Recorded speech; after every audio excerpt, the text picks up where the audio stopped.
আসসালামু আলাইকুম ভিউয়ার্স। আমি এখন বট রান্না করছি বিদেশের মাটিতে।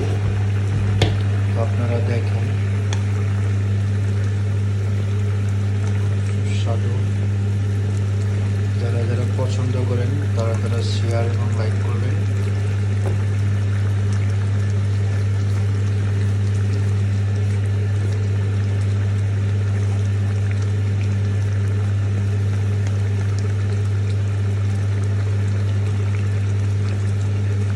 এখানে অনেক পদের মশলা দেওয়া হচ্ছে, 1-2 পদ মশলা না, 8-9 পদ মশলা দেওয়া হয়েছে।